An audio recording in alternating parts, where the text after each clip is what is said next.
New York has issued a severe thunderstorm warning for Suffolk County in southeast New York until 2:30 p.m. At 1:45 p.m., National Weather Service Doppler radar indicated a severe thunderstorm capable of producing damaging winds in excess of 60 miles per hour. This storm was located near Port Jefferson and moving east at 20 miles per hour.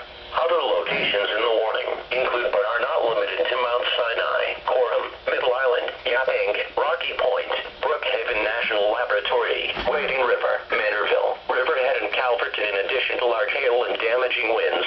Continuous cloud-to-ground lightning is occurring with this storm. Move indoors immediately. Lightning is one of nature's #1 killers. Remember, if you can hear thunder, you are close enough to be struck by lightning. Repeating, a severe thunderstorm warning has been issued until 2:30 p.m. for the following counties: Suffolk County, New York.